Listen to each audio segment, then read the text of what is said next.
Hey, what's going on, you guys? Let's with you guys to China Show. Big Dog back with I don't even know what this is. It's just my thoughts. No, this is a reaction video. These are my reaction to the 2020 Golden Globe nominees. And I'm only gonna cover the nominees the ones that I actually pay attention to, or might have like some kind of might be invested in some way, form, or fashion. Uh, and I just go through them and probably like get my thoughts on some of them. You know what I'm saying? I ain't gonna say I'm not the person who's gonna be on here like shitting on what did get nominated, what nominated and what didn't. But there's one show in particular I think a lot of us, especially if you follow my channel, you know I'm actually probably gonna be kind of disappointed about because let's just be honest, it was the to me right now currently it's the best show of the year for me. Okay, it's just what it is, and from the title, I'm pretty sure you guys know exactly what that is. But let's see these categories. See what we got. Best motion picture drama. You got The Irishman, The Marriage Story, 1917, Joker, and Two Popes. You got 3 Netflix fans on here. Netflix is like Netflix said we bring it applying pressure. Watched Marriage Story the other day. Watched The Irishman the other day.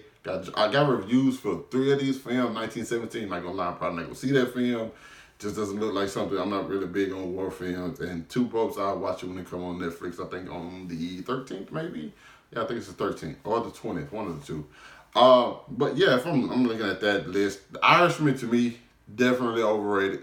I feel like it's a average movie, but an average movie that's 3.5 hours long. So kind of like lowers it for me. I thought the performances, nothing just actually stuck out in that film to me at all. I'm a fan of great storytelling. I don't feel like the story, nothing about that film was just what I think people are making it out to be. I just feel like it was a very, very average film.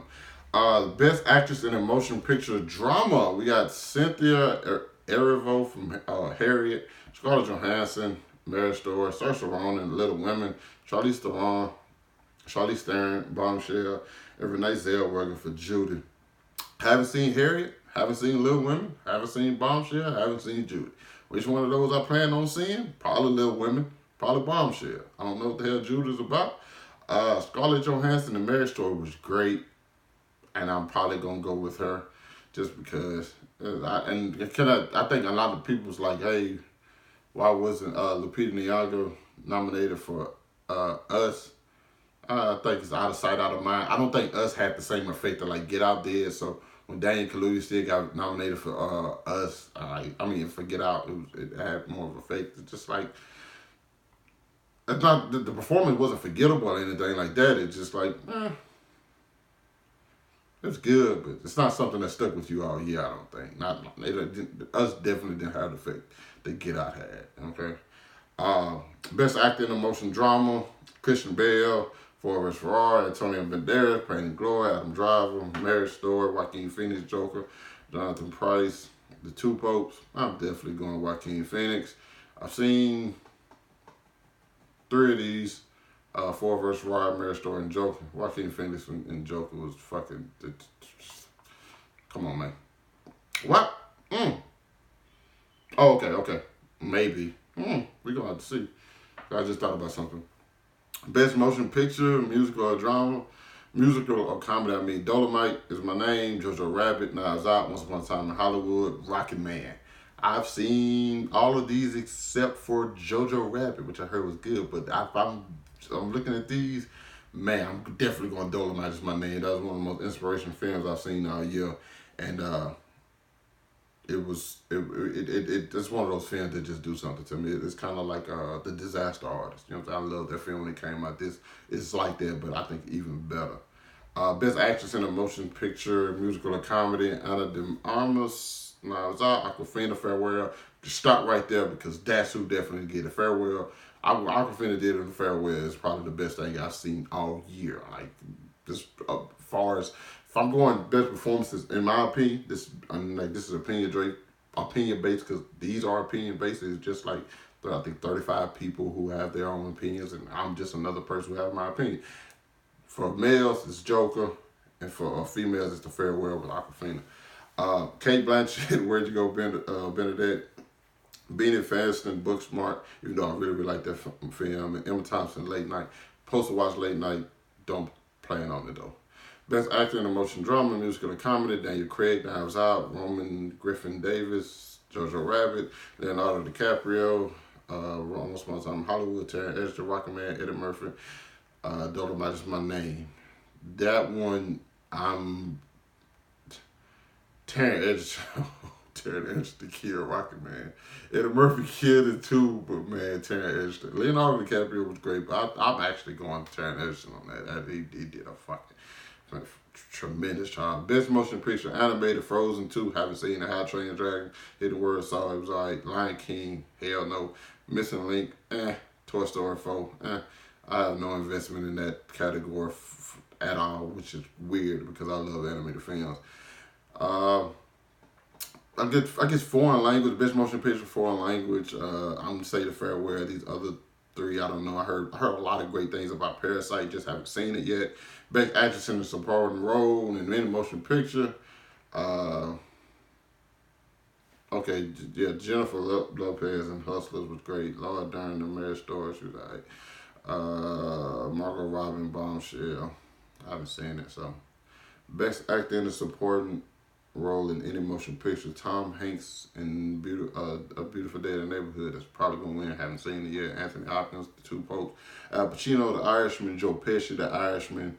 Brad Pitt, Once Upon a Time in Hollywood. I like Brad Pitt in this situation because, once again, like I said, the performances in The Irishman weren't that great to me. But if either one of them would get it, it wouldn't be Joe Pesci. It would be Al Pacino because I think he definitely had probably the best performance in that film, even though I didn't think nothing was just super, super great. Best Director: Bong Joon-ho, Parasite. Sam Mendes, 1917. Todd Phillips, Joker. Martin Scorsese, The Irishman. Quentin Tarantino, Once Upon a Time in Hollywood. Probably Quentin Tarantino. I would definitely prefer Quentin Tarantino over Martin Scorsese. I don't know. I keep feeling like I'm trying to like shit on The Irishman. It's not that. It's just I didn't think that movie would people think. Best screenplay. I'm just gonna say the one I probably think is the best, and I haven't seen all of these, so I really can't say. I really can't. None of those just stick out to me. They're just like I didn't think about the script. Like, oh, this script was so amazing. None of them. I probably would say Marriage Story, just because. Jesus Christ, that is a heartbreaking film. Best original score, definitely going Joker. Best original song. Nope, not going in now. Now, here we go. Best television series drama: Big Little Lies, The Crown, Killing Eve, The Morning Show, Succession. What the fuck is Euphoria? Because I'm telling you right now, Euphoria is better than every single one of them shows. And I don't know if Euphoria goes where it go in, like, I don't know if it go with like musical or comedy, even though I don't think it's a comedy whatsoever. I think it would probably be more or less in drama. I've never seen any of these shows, if I'm just keeping it a buck with you, but it's probably a reason I've never seen any of these shows. One, what Euphoria did this year, I think it was probably one of the best things I've seen all year. And matter of fact, it was the best show I've seen all year. Unless something comes to like the last 21 days to make me change my mind. What Euphoria was just like reinvented. It's like, it's honest, it's the truth. It's like what I feel like the world is afraid of. It's like, these are actually how high school students are. This is actually what the world is. And they paint the picture in such a great way. And like the stories there, like everything about it, like some stuff is kind of exaggerated, so you probably wouldn't think like, oh, this is happening right now. But a lot of the stuff is very, very accurate. Most of, I've seen 95% of the show is very accurate at what like probably high schoolers go through today, because I know exactly what they went through when I was in high school, and that was 8 years ago. You know what I'm saying? So I can only imagine what it is now. So the fact that the show is nominated kind of sucks. Matter of fact, it doesn't kind of suck. It just sucks straight up, and I'm disappointed about that. So and I can't talk about the best actress or best actor in one of these series because I've never seen one. Kit Harington got a nod for Game of Thrones, but let's just be honest, we didn't have to do that much. Now, best television series, musical or comedy, that is something I can actually talk about. You just got Barry, Fleabag, The Comanche Method, never seen that. The Marvelous Mrs. Maisel, and The Politician. That's also on Netflix, and people told me to watch it. I'm probably gonna have to dive into it, I guess. But The Marvelous Mrs. Maisel, hands down. I thought Barry was good. I thought Fleabag was good. But The Marvelous Mrs. Maisel was one of the best shows ever as far as directed and acted. And when it comes, so that probably tells you how I feel about who should get the award for best actress in a musical, a TV musical, or a comedy, and it's definitely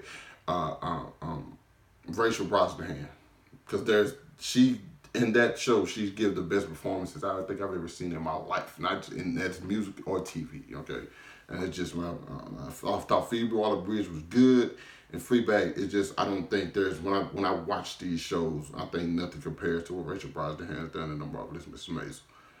Maisel. And once again, a lot of these other shows I have not seen, so I can't necessarily say what they are. And I think those are pretty much all the ones I wanted to cover. Zendaya didn't get a nod. Zendaya should get a nod for this scene right here. That scene right there is enough to like, yo. And I'll probably do a video more on it, you know what I'm saying, a separate video doing more talking about Euphoria, because I really enjoyed it. But you guys let me know what you thought about these nominees, and like I don't really want to hear about who you think got snubbed, to be honest. It's just like what you think of these nominees, and like who you kind of room for in these situations. Let me know down in the comments, man. Hit that like button, subscribe to my channel, and catch up with you guys later. Peace.